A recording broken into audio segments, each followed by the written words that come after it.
귀한 찬양 감사드립니다. 이제 성경 말씀을 봉독하겠습니다. 각 가정에서 온라인 생중계 예배로 참여하시는 성도님들께서도 함께 봉독해 주시기 바랍니다. 오늘 우리에게 주시는 하나님의 말씀은 느헤미야 11장 1절에서 9절까지의 말씀입니다. 제가 가지고 있는 성경은 구약 성경 743페이지입니다. 주신 말씀 중에서 11장 1, 2절과 7절에서 9절까지의 말씀을 함께 교독하시겠습니다. 1절 제가 먼저 읽겠습니다. 하나님의 말씀입니다. 백성의 지도자들은 예루살렘에 거주하였고 그 남은 백성은 제비 뽑아 10분의 1은 거룩한 성 예루살렘에서 거주하게 하고 그 10분의 9는 다른 성읍에 거주하게 하였으며 예루살렘에 거주하기를 자원하는 모든 자를 위하여 백성들이 복을 빌었느니라. 7절입니다. 베냐민 자손은 살루이니 그는 무술람의 아들이요 요에스의 손자요 부다야의 증손이요 골라야의 현손이요 마아세야의 5대 손이요 이디엘의 6대 손이요 여사야의 7대 손이며 그 다음은 갑배와 살레 등이니 모두 928명이라. 9절 함께 읽겠습니다. 시그리의 아들 요엘이 그들의 감독이 되었고 하스누아의 아들 유다는 버금이 되어 성읍을 다스렸느니라. 아멘. 할렐루야. 너무 감사하고, 여러분 오늘 찬양대가 이렇게 끝났을 때 아멘 우리 한 박수 치는데 구경꾼이 참여자가 되는 것이에요. 그리고 방관자가 참 예배자가 되는 것입니다. 오늘 우리가 피난처 되신 주님 때문에 바울이 고백한 대로 죽은 자를 다시 살리시고 없는 것을 있게 하신 하나님을 체험하기를 바랍니다. 우리 하나님 역사하셔서, 오늘 우리 하나님은 뭐가 전문인가? 패자부활전이 전문이에요. 수많은 상처받은 사람들 치유하는 거 하나님 전문이세요. 인생 역전하게 하시고 다시 시작하게 하는 힘을 주님이 허락해 주시는 것입니다. 우리가 다 약점이 다 있습니다. 그런데 오늘 말씀을 통해 주님 우리를 어떻게 살리시는지 하나하나 살펴보기를 바랍니다. 오늘 하나님께서 일하시는 방식, 오늘 여기서 하나님이 주시는 음성이 있을 것입니다. 자, 1절에 이렇게 나와 있습니다. 자, 오늘 제목이 뭐라고요? 하나님이 일하시는 방식. 오늘 딱 마칠 때는 그렇구나, 그 하나님이 일하시는 방식에 내가 녹아 들어가야 되겠구나. 그럴 때 하나님 우리를 어떻게 쓰실지 한번 보시자고요. 자, 백성의 뭐는요, 지도자들은 어디에요? 예루살렘에 거주하였고 그 남은 백성은 제비 뽑아 10분의 1은 거룩한 성 예루살렘에 거주하게 하고 나머지 10분의 9는 다른 성읍에 거주하게 하였다. 이게 무슨 뜻인가? 앞에 6장 15절에 보니까 성벽의 역사가 며칠 만에 마쳤습니까? 52일 만에 끝났다 그랬어요. 무슨 말인가 하면 약 160여 년 동안 예루살렘은 폐허가 되었습니다. 성벽이 없었습니다. 한마디로 거대한 쓰레기 더미와 같았습니다. 오죽하면 느헤미야가 밤에 한번 돌아보면서 너무 처참해서 엉엉 울었습니다. 그래서 52일 동안, 참 옛날에 우리 예비군 노래처럼 한 손에는 뭐 들고 한 손에는 뭐 들고 하듯이 52일 동안 성벽을 재건을 완성을 했습니다. 문제는 이제 완성을 했지만 그 안에 아직까지 인프라가 다 구축이 안 돼 있고 그 안에 처리해야 할 것들이 너무 많았어요. 문제는 그 안에 누가 들어가 사느냐 이거예요.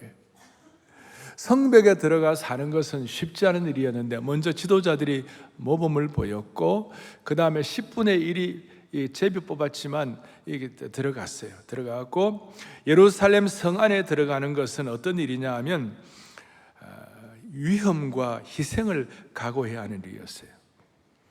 그런데 2절에 보니까 이렇게 나와요. 예루살렘 성 안에 거주하기를 자원하는 모든 자들을 위하여 백성들이 복을 빌었다. 자발적으로 예루살렘에 거하겠다는 사람들, 그 사람들을 위하여 복을 빌었다는 것은 정말 칭찬을 했다, 축복을 했다, 그런 뜻이에요. 왜냐하면 예루살렘 성 안에 이 나머지 사람들은 저 예루살렘에서 떨어져 가지고 지방 쪽에 있으면서 좀 이렇게 안전하게 살기를 원하고 편하게 살기를 원했는데 그 안에 들어가면 모든 것 쓰레기도 치워야 되고 다시 구축해야 되고 모든 걸 다 해야 되니까 그 안에 들어가는 것이 쉬운 것이 아니었어요. 다시 재건하려면 매일매일 힘든 일의 연속이었고 큰 쓰레기 파편과 돌들 다 치워야 하니까 그러니까 쉽지 않은 일들이었어요. 그리고 제비 뽑혀서 예루살렘에 거주하게 된 사람들도 불평하지 않고 더구나 자발적으로 예루살렘에 거주하겠다는 백성들은 모두 무너진 예루살렘 성을 다시 세우고 민족 공동체 회복과 부흥을 위하여 희생을 감내한 사람들이었습니다. 근데 여기 보면 이런 자발적으로 거하고 뭐 제비도 뽑고 이렇게 들어가는데 이 느헤미야는 리더십이 참 탁월했는데 성벽 재건 프로젝트도 잘했을 뿐만 아니라 사람 관리도 잘했어요. 피플 매니지먼트도 잘했어요. 근데 예루살렘 성 안에 거주하겠다는 사람들 가운데 특별한 사람들이 좀 있었어요. 오늘 그걸 앞에서 여러분들이 읽었는데요. 뭐라고 나옵니까? 6절에 보니까 예루살렘 안에 거주한 어떤 사람, 6절에 보니까 베레스 자손은 400 몇 명이죠? 68명이다. 다 용사더라. 자, 예루살렘 안에 거주하는 사람들 가운데 베레스, 또 뒤에 베냐민 자파도 나오는데 베레스 사람들이 468명이라. 저는 여기서 이거 참 특별한 일이구나. 왜 특별할까요? 그래서 오늘 첫 번째로 하나님이 일하시는 스타일 방식은 뭐냐면 하나님은 차별하지 않으신다. 하나님은 차별 대우하지 않으신다. 오늘 예배에 나오신 여러분, 오늘 방송을 듣는 모든 분들, 우리 하나님은 차별 대우하지 않으시는 하나님이신 줄로 확신합니다. 차별 대우하지 않으시는 거예요. 어떤 증거를 갖고 말씀할 수 있냐면 오늘 베레스를 통해 깨달을 수가 있는데 이 베레스가 누구냐면 이 베레스의 자손이라는데 베레스가 누구냐면 베레스가 여러분 어떤 사람 좀 압니까? 창세기 38장에 보면 야곱의 아들 유다의 아들이 베레스였는데 베레스가 어떻게 태어났냐면 유다가 아내가 죽었어요. 그러다가 이제 아내가 죽고 어느 날 성을 배회하다가 길을 가다가 어떤 여인을 만났는데 그 여인과에서 나온 자식이 베레스예요. 그런데 그 여인이 누구냐면 자기 며느리였어요. 숨기고 나와가지고 놀라는 분들은 성경을 좀 모르시는 분들이세요. 그래서 제가 이걸 자세하게 얘기하기가 정말 죄송할 정도예요. 37장에 요셉 얘기가 멋지게 나오다가 갑자기 38장에 이 생뚱맞게 이것이 나오는 거예요. 이 내용이 얼마나 좀 부끄러운 일이에요. 그래서 베레스는 어둡고 출생 자체가 어둡고 그늘지고 축복받을 만한 복을 빌 만한 그런 상황이 아니었어요. 그런데 하나님께서 그들을 영웅이라 그러시고 베레스의 용사다. 이 베레스가 나중에 보아스의 조상이 되고 다윗왕의 조상이 되고 나중에 예수님의 조상이 되는 것이 기가 막혀요. 이게. 또 하나 두 번째로는 7절과 8절을 보니까 누가 나옵니까? 베냐민 자손은 모두 몇 명이죠? 928명이라. 베냐민 지파는 큰 지파가 아님에도 불구하고 얘가 중요한 뭐가 있으니까 오늘 기록하고 있는 거예요. 베냐민 지파는 사실 지파 중에 제일 적은 지파였어요. 그런데 오늘 유다 지파보다도 2배나 언급이 되어 있어요. 여러분 베냐민 지파의 과거를 보면요 기가 막힐 일이 벌어집니다. 사사기서에 보면 베냐민 지파의 부끄러운 역사가 기록되어 있어요. 사사기의 마지막 장들은 성적인 죄에 빠지고 아주 끔찍한 내용이 나와요. 그래가지고 막 사람의 시신을 다 조각을 내가지고 11지파에게 보내고 그것이 베냐민 지파가 한 아주 잘못된 행동이었어요. 이스라엘 역사 중에 가장 불행한 역사 중에 하나 있는데 수많은 죽음과 오점의 시간이었어요. 너무나도 끔찍하고 불행한 사건 때문에 이 베냐민 지파 때문에였는데 베냐민 지파가 너무 못된 짓을 해가지고 다른 지파 사람들이 베냐민 지파를 가만히 둘 수 없다고 그래갖고 거의 멸절시키려고 그랬어요. 거의 베냐민 남자들을 다 죽이려고 그랬어요. 그런 지파가 오늘 이와 같이 대단한 헌신을 하고 사람들에게 축복을 받고 할 정도로 베냐민 지파가 과거에 부끄러운 데 있었지만 한 가지 보장은 충성된 지파가 되었어요. 끝까지 헌신하고 끝까지 지키고. 그래서 베냐민 지파도 아주 과거가 처절했지만 하나님은 오늘 이 베냐민 지파를 특별하게 칭찬하시고, 그래서 하나님은 베레스나 그 다음 베냐민 지파를 차별하지 않으시고 하나님의 방식으로 그들을 쓰신 것을 찬양드리는 것이에요. 그래서 하나님의 스타일은 차별대어 안 하신다. 남녀노소 빈부귀천 유무식 차별하지 않으신다. 왜냐하면 예수님이 그렇게 하셨으니까. 예수님은 죄인과 창기와 세리와 가까이 하셨어요. 오늘 이것이 여러분과 저의 삶에 우리 다 오점이 있어요. 부족한 과거 다 연약함이 있어요. 그런데 하나님께서 우리의 과거의 인격과 우리의 누추함, 우리의 비천함, 그것 주님이 오늘 이 말씀 제대로 깨닫고 성령께 자신을 의탁하고 하나님의 심정을 깨닫고 주님께서 우리에게 선한 목자가 되어주시면 우리의 과거의 오점과 과거의 부족한 점을 하나님 깨끗하게 하시고 하나님 길을 열어주시는 것을 믿으셔야 되시는 거예요. 우리 하나님은 앞이 보이지 않는 사람에게 길을 열어주시고 완전히 낙오된 인생을 선택하셔서 귀하게 사용하시고 하나님의 그릇으로 만드는데 하나님 이걸 너무 즐거워하시고 하나님 이거 전공이세요. 약한 자를 통해서 강한 자를 부끄럽게 하시는 것, 초라한 인생들을 모으시고 오늘 예루살렘에 와서 거주하게 하시는 것. 이것이 오늘 우리에게 주신 메시지가 무엇입니까? 우리 한국의 이 양극화의 문제에 치열한 진영 논리, 수많은 어려움들이 가운데서 오늘 이 사생아를 베레스를 베냐민같이 이 소외되고 누추한 그들을 쓰시는 생명의 복음 외에는 오늘 이 한국 사회의 이 갈등의 문제를 해결할 다른 방법이 없는 것이에요. 그래서 제가 오늘 여러분들과 함께 나누고 싶은 것은 하나님이 우리를 차별하지 않으신다는 것은 우리의 부끄러운 과거를 주님이 극복하게 하셨다, 그 뜻이에요. 다시요. 차별하지 않으신 하나님은 우리의 과거를 뭐하게 하신다고요? 극복하게 하신다. 즉 우리의 과거를 새롭게 하신다는 거예요. 이사야 43장 18절 19절 잘 아는 말씀이에요. 같이 보겠습니다. 너희는 이전 일을 기억하지 말며 옛날 일을 생각하지 말라. 그 다음에 보라, 내가 새 일을 행하리니 이제 나타낼 것이라. 반드시 내가 광야의 길을 사막의 강을 내리니. 자, 이 구절은 여러분 송구영 씨 예배 때도 하고 그렇게 많이 하는데, 이 구절은 과거를 잊으라는 말이 아니라, 과거 잊어버려 그런 뜻 정도가 아니라 과거에 붙들리거나 과거에 발목 잡히거나 과거에 함몰되지 말고 오히려 이 과거를 새 일을 위한 토대로 삼으라, 그 뜻이에요. 과거에 발목 잡히지 말고 이것이 새롭게 한참 올라가라요. 그리스도인은 광야나 사막을 사람이 살 수 있는 척박한 환경으로만 생각하는 것이 아니고 하나님이 함께 하시면 인생의 길이 열리고 사람을 살리는 강이 되고 과거를 새롭게 하시는 하나님의 영적인 상전백회의 은혜를 주신다, 그 뜻이에요. 이걸 고린도후서에서는 받아가지고 우리는 새로운 피조물이라고 그랬는데, 우리의 새로운 피조물은 이 말씀은 이전과 우리 몸 자체는 전혀 달라진 것이 없지만 그리스도 안에 있으면 새로운 피조물이 되고 새 것이 된다는 것이에요. 제가 늘 강조하는 것처럼 이 말씀 속에서 이제 드디어 과거의 이력도 과거의 이력서도 새롭게 하시는 하나님의 은혜의 눈을 떠야 된다는 것입니다. 그러니까 주님께서 자주 하시는 거예요. 나중에 요한계시록에 내가 만물을 뭐하게 하노라? 새롭게 하노라. 우리의 마지막은 진짜 최고의 새로움을 하나님 허락해 주실 거예요.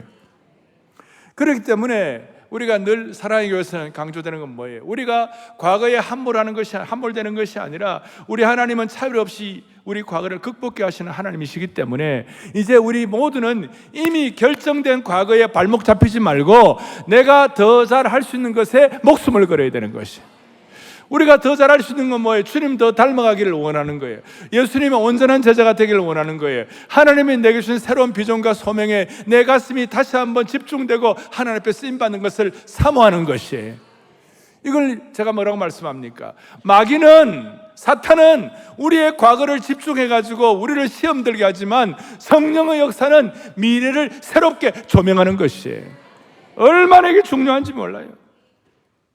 하나님께서 차별하지 않으심으로 과거를 극복하게 되면 이미 결정된 것에 붙들리거나 휘둘리지 않는 것이에요.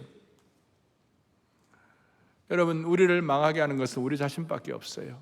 그러니까 우리 자신이 과거에 함몰되지 말고, 발목 잡히지 말고, 이미 결정된 것 갖고 시험 들지 말고, 우리가 어디서 태어났다, 내가 뭐 모습이 어떻다, 이런 거 우리 그거 갖고 시험 들지 말고, 내가 더 잘할 수 있는 게 목숨을 걸어야 되는 거예요.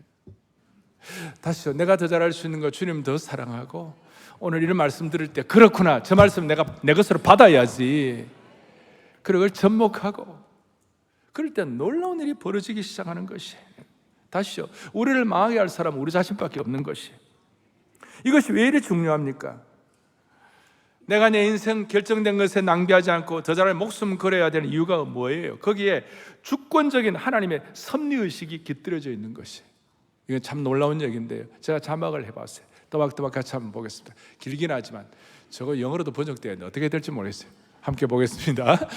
우리의 과거는 이미 하나님의 주권적인 섭리 속에서 녹아져 현재와 미래를 위한 디딤돌로 조각되었다. 그러므로 신앙인의 하나님의 주권적 섭리에 대한 또 다른 표현일 뿐이다. 과거에 붙들려 있으면 하나님께서 우리 각자에게 계획하시는 미래로 전진할 수가 없다. 과거에 집착하는 한 하나님께서 예비하신 새로운 문과, 아멘, 과거에 집착하는 동안 하나님께서 예비하신 새로운 열린 문과 축복을 체험할 수가 없는 것이, 체험할 수. 과거에 집착하지 않고 내가 더 잘할 수 있는 것이 무엇인지, 다시요, 주님 더 닮아갈 수가 있고, 주님 더 사랑할 수 있고, 주님 더 사랑하려면 마음이 간절해야 되고, 이 마음이 간절한 몸과 태도가 간절한 마음으로 나타나기 시작하고, 그럴 때 더 신선해지고 더 창조적이 되고 더 혁신적으로 바꾸게 되는 것입니다. 사랑하는 여러분, 과거에 집착하게 되면 잃어버리는 것이 뭘까? 우리 찰스 스윈돌 목사님이 유명한 얘기를 했어요. 한번 보세요. 같이 보겠습니다. 결정된 과거에 집착하는 사람은 하나님께서 매일 새벽에 오늘이라는 새 선물을 놓아두신 것을 보지 못한다. 기가 막힌 내용이에요. 오늘 이 주일이 새로운 역사예요. 오늘 이 하루가 너무나 영광스러운 날이에요.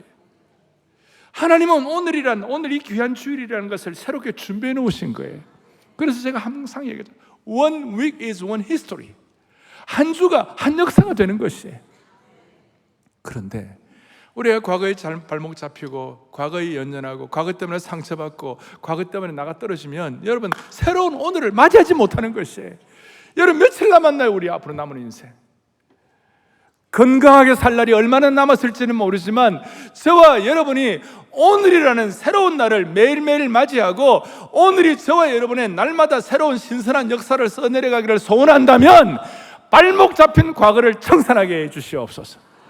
다시요, 마귀는 과거를 집중하지만 성령은 미래를 조명하는 줄로 믿습니다. 그래서 여러분, 과거에 집중하고 과거에 상처받으려면 요셉 같은 사람이 어디 있어요? 요셉은 팔리고 그 다음에 애굽의 노예가 되고 감옥의 죄수가 되고 기가 막힌 아픔이 있었어요. 그런데 요셉이 요셉 된 게 뭔지 아세요? 자기가 나중에 결혼을 하고 요셉의 아이를 낳았는데, 나는 과거에 발목 잡히지 않겠다. 요셉의 첫 아들이는 뭐예요? 므낫세. 므낫세의 뜻이 뭔지 압니까? 잊어버렸다. 잊어버렸다. 과거의 모든 노예, 형들에 대한 원한, 아픔, 죄수로서의 어떤 상처 다 잊어버렸다. 므낫세예요, 므낫세. 제가 바울을 보면서 기가 막힌 것은요, 바울이 고린도후서 11장에 보면요, 유대인들에게 40에서 하나 감한매를 5번 맞았으면 쫙, 그러니까 바울의 원수들이에요. 손볼 니은 오 미음이에요. 그런데 그 사람들 이름을 나열하지 않아요. 그냥 유대인들이라고 그러니까 퉁쳐버리는 거예요. 여러분, 거기서 오늘에 대한, 새로운 오늘에 대한 은혜가 체험되기 시작하는 겁니다. 내일 아침부터, 아니 날마다 뜨는 해도 오늘따라 더 새롭다. 그러려면 우리의 베레스를, 베냐민을 쓰시는 주님 앞에 모두가 다 마음을 열고, 지금 여러분과 저의 삶, 우리 모두의 삶에 수많은 애환이 있다 하더라도, 심지어 감옥 같고 포로대국 같고 저 말로 다 할 수 없는 여러 가지 참 사정이 있다 하더라도, 오늘 이 예배를 통하여 다 흘려보내고 정말 새로운 오늘을 맞이하는 축복을 주시기를 바랍니다. 사막에는 강이 없습니다. 광야에는 길이 없습니다. 그런데 차별하지 않으시는, 과거를 극복해 하시는 하나님 믿으면 여러분들의 인생의 사막에 강이 생길 것입니다. 여러분 삶의 광야에 길이 열리게 될 것입니다. 이게 믿음인 것입니다. 주님께서 큰 능력을 행하지 않으신 이유는 믿음이 없는 지역에 갖고는 큰일을 행하지 않으셨어요. 오늘 주님의 능력이 여러분들의 삶에 스며들 수 있도록 다시 한번 차별하지 않으시는 주님을 믿으십시다. 이것이 하나님의 방식입니다. 또 하나는 예루살렘 성에서 구체적으로 어떤 사람들이 거하는지 여러 내용들이 나옵니다. 제사장 그룹이 나오고 레위 그룹이 나오는 것입니다. 그래서 두 번째 하나님의 스타일은 하나님의 일은 혼자 하는 것이 아닙니다. 사랑의 팀워크로 하는 것이 주의 방식입니다. 제사장 그룹들과 레위인 그룹들과 찬송하는 그룹들과 또 세 번째 무리는 성문지기들이 172명, 요즘 우리식으로 말하면 안내, 주차, 교육, 봉사 모든 분들, 또 24절에 보니까 왕의 수하에서 백성을 다스리는 사람들, 소위 분쟁 조정자들이었어요. 사랑하는 여러분, 그렇습니다. 하나님의 일은, 오늘 이런 여러 그룹들이 같이 일하는 걸 보니까, 팀을 가지고 보니까 하나님의 일은 뭐예요? 혼자 하는 것이 아니다. 혼자 하는 것이. 온갖 부류의 사람들에게 다 같이 하는 것이다. 다시요. 하나님의 사역 스타일은 뭐 하는 것이 아니다? 혼자 하는 것이 아니다. 수많은 섬김과 하나님의 백성들이 같이 팀을 이루는 것이죠. 지금 제가 이렇게 설교를 하고 있지만 이 설교를 위하여 보이지 않는 자리에서 영상팀 있죠. 그 다음에 방송팀 있죠. 안내, 주차, 인터넷, 재정, 기도, 주일학교, 교육, 사랑부, 북사선, 중국어, 일어, 영어, 수많은 부사들이 지금 같이 일하고 있는 것이. 그래서 신앙 세계에는 독불 장군이 존재할 수가 없는 거예요. 신앙 세계에서는요, 한 사람이 아무리 대단하다 하더라도 한 사람이 지닐 수 있는 역량과 팀워크를 가지고 하는 것은 게임이 안 되는 거예요. 그러니까 하나님의 일은 혼자 잘하는 것보다도 같이 잘하는 것을 하나님이 더 기뻐하시는 줄로 믿습니다. 그래서 성령 안에서 같이 하나 되라. 1이라는 숫자는 아무리 잘나도 1에 1000제곱을 하더라도 1000제곱을 하더라도 10,000제곱을 하더라도 그냥 1이에요. 그런데 2에는요, 그래 둘 이상만 2에 예를 들어서 100제곱만 하더라도 어마어마한 숫자가 생기는 것이. 여러분 제곱이라는 말 아시죠? 같이 이렇게 팀을 가지면 이런 10,000제곱을 하더라도 1이에요 그냥. 근데 같이 하면 놀라운 일이 벌어지는 것이. 근데 주로 이제 이 팀워크가 잘 안 되는 분들이 자수성가한 분들이라든지 굉장히 똑똑한 분들이라든지, 그래서 세계적으로 똑똑한 분들 가운데 찾아보니까 우리 헌당식 할 때 와 설교하신 알리스터 맥그라스, 세계적인 학자이죠. 그 리차드 도킨슨이라고 만들어진 신이라고 해가지고 불신자의 대표, 예수 믿는 대표인데 그 사람하고 옥스퍼드 대학 동창이 돼갖고 리차드 도킨슨의 그 사고와 그 이론을 팍 무너뜨린 사람 아닙니까? 알리스터 맥, 그만큼 똑똑한 사람이에요. 근데 그가 한 번에 이런 고백을 하는 거예요. 신앙 세계는 독불 장군이 없다고 그러면서 자신이 신앙생활 초기에 범했던 실수를 고백하는 거예요. 나는 그리스도의 몸의 의미를 충분히 몰랐다. 내 신앙에는 다분히 개인주의적인 성향이 강했고 남한테서 아무것도 받을 필요가 없다는 듯 구는 영적 독불 장군이었던 것이다. 우리가 알리스터 맥그라스가 범했던 실수를 반복할 수 있는 것입니다. 똑똑할수록, 자기 혼자서 충분히 신앙생활 잘할 수 있다는 분들일수록, 여러분, 교회는 그리스도의 몸이고 우리는 뭐예요? 지체예요. 지체는 결코 독불장군식으로 살아갈 수가 없어요. 그래서 교회 내에 이런 사람들이 있을 때 신앙의 독불장군들을 향하여 바울은 고린도 교회 성도들을 이런 뭐라고 그러시는 거예요? 눈이 손들어 내가 너를 쓸데없다 하거나 또한 머리가 발들어 내가 너를 쓸데없다 하지 못하리라. 그래서 사랑하는 형제자매 여러분, 영가족 여러분, 사랑의 교회 이런 의미에서 다락방이 너무 소중한 것입니다. 다락방이 너무 소중하다 그래도 답도 안 하고 여러분 반응도 안 하고 여러분 그래야 되겠어요? 예? 다락방이 너무 소중한 것입니다. 다락방, 여러분 이제 나이 들어보세요. 나이 든 사람들의 제일 큰 고민이 뭐냐면 고독이에요.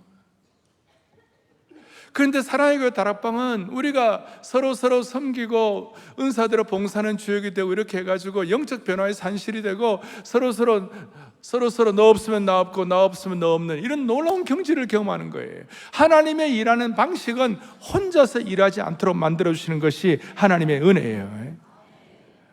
우리가 이런 팀워크를 가지고 풍성하신 하나님의 은혜를 체험하기를 바라는 것입니다.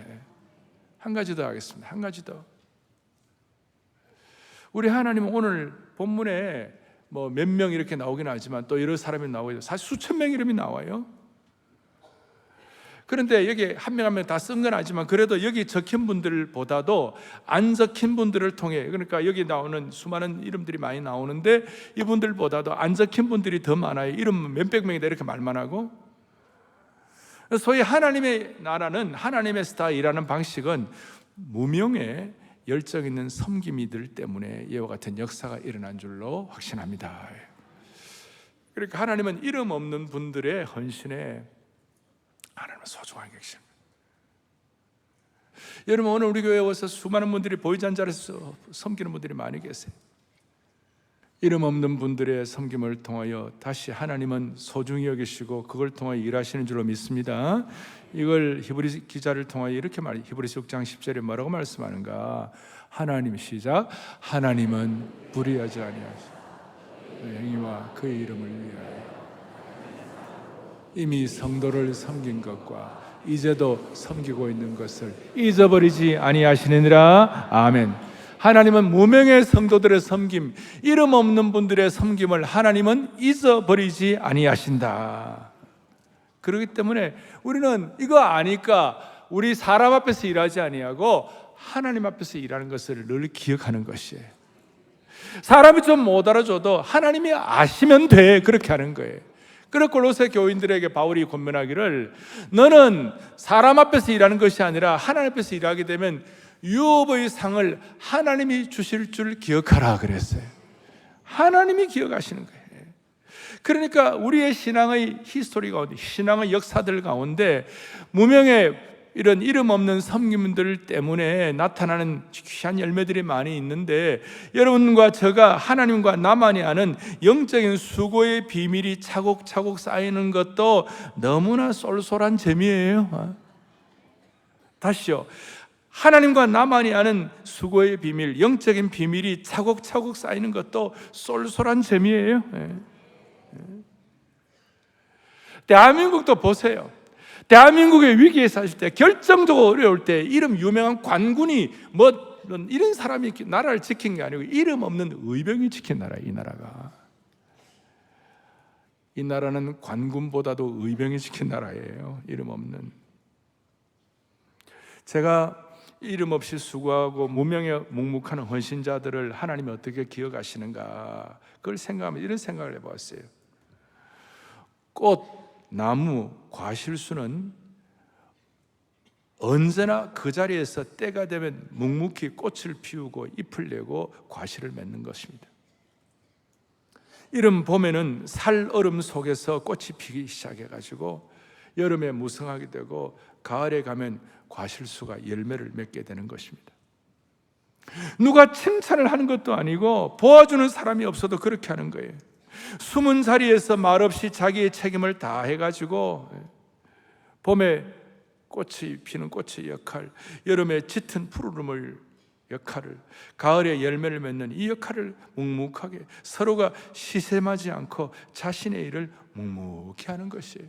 그래서 가을에 아름다운 열매가 맺히는 줄 믿습니다 이거예요. 그런데 제가 이런 말씀을 드리면 알아주지 않아도 묵묵히 일하는 것은 좋은 일이다. 그러나 그것도 하루 이틀이지 몇 년을 수고했는데도 알아주지 않으면 섭섭하고 이 서운한 마음 이거 어떻게 하면 좋으냐. 그런 분들에게 제가 또 준비한 말이 있어요. 아니 몇 년을 일했는데도 나를 알아주지 않으면 이 섭섭하기 짝이 없다. 그런 분들에게는요, 산속 깊숙이 들어가면 절벽의 바위 틈에 핀 꽃이 있어요. 산속 저 깊숙한 곳 절벽 바위 틈에 핀 꽃을 여러분들이 한번 생각해 보세요. 그가 하는 얘기를 들어보세요. 사람들이 내가 핀 꽃을 보지 않는다고 하더라도,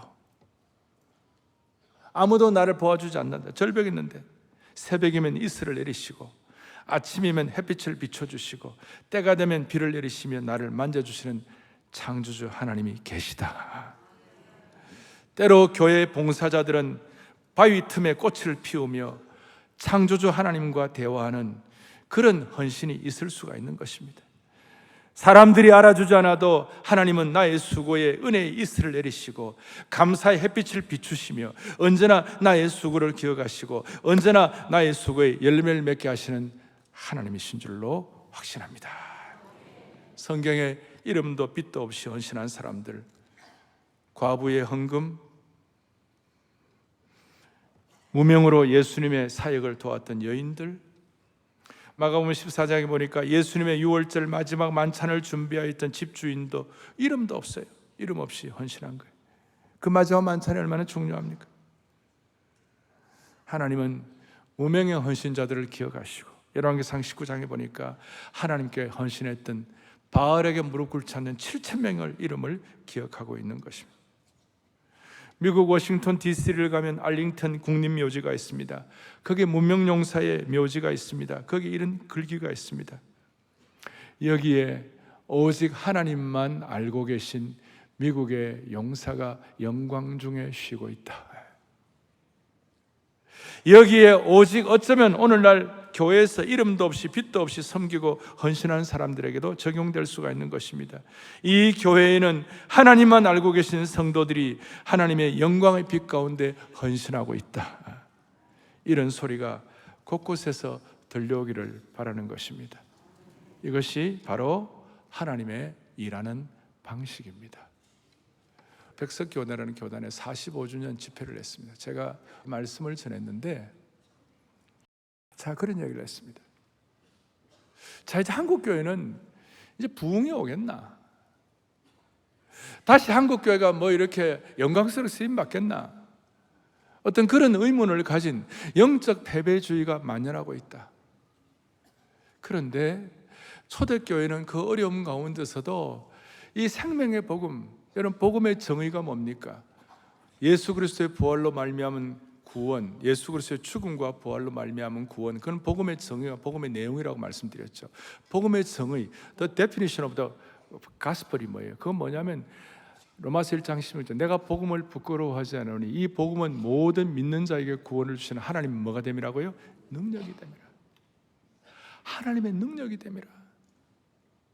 The gospel is the power of God. 복음은 하나님의 능력이다. 다시요, 복음은 하나님의 능력이다. 이게 복음의 정의의 정의. 이 복음의 능력이 있으니까 1세기부터 AD 4세기까지 350년 될 때까지 매 10년마다 50%씩 증가했다.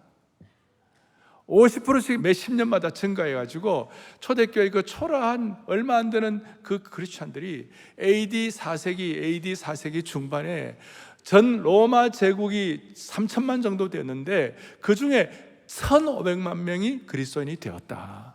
그러니까 50%가 그리스도인이 되었다. AD 33년에 대표적으로 일반적으로 그렇게 우리가 생각. AD 33년이 뭐냐면 예수님 성천하신 해이요, 예수님 부활하신 해이요, 성령의 강림이 있는 해이요, 성도들에게 비전을 주신 해이요, 예루살렘 공교회가 설립된 줄로 믿습니다. 이거예요. 그러니까 33년에 이 AD 33년의 역사가 2033년이 뭐냐면요, AD 33년에 2000주년이 되는 것이에요. 그러니까 앞으로 향후 10년 동안 우리가 애쓰고 수고해가지고 초대교회 AD 4세기 중반에 50%가 크리스찬 된 것처럼 하나님 이 민족에게도 50%가 예수 믿게 하여 주시옵소서. 이야, 세상에, 그러니까 거기에 참석한 많은 성도들이 박수를 치면서 아멘 그랬어요. 아마 근데 신학자들이나 뭐 똑똑한 사람들은 그게 되겠나? 그게 되겠나? 여러분의 하나님은 차별하지 않은 하나님이세요. 하나님은 함께 일하시는 하나님이세요. 하나님은 무명의 섬김을 통하여 역사하시는 하나님이세요. 아니, 우리 하나님은 죽은 과거의 이력에 얽매이지 아니하고 미래의 영광을 향하여 달려나가게 하시는 하나님이세요. 그러면 하나님이 역사하시면 50%가 될 수가 있는 것이에요. 또 뭐 아멘도 안 하고 막 그냥 50%. 자, 왜 이렇게 말씀을 드리냐면 한번 상상을 해보시자고. 여러분, 초대교회의 그 성도들의 그 상황이 더 어려웠겠어요? 환경이? 지금 우리가 더 어려워요? 좀 빨리 해보세요. 초대교회 그때 그 상황이 더 어려웠겠어요? 지금이 더 어려워요? 초대교회가 훨씬 더 어렵습니다. 그러나 복음은 2000년 동안, 생명의 복음은 영원한 줄 믿는 것이에요. 그리고 어떻게 50%가 가능하겠나? 할 수도 있어요. 은혜 주시면. 예? 할 수도 있어요. 어떻게 하냐면, 남북 문제가 해결되면요, 북한은요, 주체 사상, 그게 다 김일성 교회예요. 그러니까 여러분, 이북이 이게 완전히 이렇게 새로 돼가지고 이북이 와장창하면요, 하루아침에 이북에 있는 사람들 마음속에 김일성 대신에 예수 그리스도만 넣어놓으면 2,300, 400만 명이 하루아침에 돌아오는 것이에요. 그러면 2,400만 한꺼번에 돌아오면 어떤 일이 50% 되는 거예요. 알 사람만 알도다. 그래서 제가 마음속에 이런 생각을 하는 거예요. 제가 무슨 비전을 203350 2033년에는 50%가 되도록, 앞으로 향후 10년 동안 우리가 마음을 다하고 애를 써가지고 2033년에 50%의 역사가 있게 하여 주옵소서. 우리가 영적 패배주의를 극복하고 이미 과거에 잘못된 부족한 것들은 다 털어버리게 하여 주시옵시고, 다 지나가게 하여 주시옵시고, 우리가 더 잘할 수 있는 일들에 목숨을 걸 때에 하나님이 예비하신 2033년 앞으로 10년 동안 우리 전력 투구해가지고 하나님이 어떻게 역사하시는지 기대하는 신실한 남녀 종들이 되기를 주님의 이름으로 축복합니다. 할렐루야. 가슴에 손을 얹겠습니다. 기도하겠습니다. 아버지 하나님, 감사합니다. 오늘 이 말씀을 통해 내 인생의 홍해가 갈라지게 하여 주시옵시고, 북한의 여리고성이 무너지게 하여 주시옵소서. 오늘 이 말씀을 듣고 나갈 때 믿음 보고 하게 하여 주시기를 원하옵나이다. 세상에서 이름이 없다 하더라도 새 예루살렘에는 결코 이름 없는 자가 아님을, 새 예루살렘의 하나님의 기념책과 하나님의 생명록에 기록될 저희들을 믿고 감사하는 평생이 되게 하여 주시옵소서. 이 말씀 잘 내 말씀으로 받아들여 세상 사람들은 몰라줘도 하나님은 반드시 기억하신다는 걸 알고 끝까지 승리하고 끝까지 하나님 나라를 세우는 하나님 나라의 영광스러운 일꾼이 되게 하여 주옵소서. 주여, 이렇게 우리가 먼저 하나님의 나라를 구하게 되면 이 모든 것을 우리에게 더하시는 은혜를 받아가지고 삶의 수많은 실타래들이 하나하나씩 풀어지게 하여 주시옵소서. 할렐루야, 할렐루야. 우리 하나님은 크고 힘있고 능히 있어 못할 일 전혀 없는 우리 주 예수 그리스도 이름 받들어 간절히 기도 올리옵나이다. 아멘.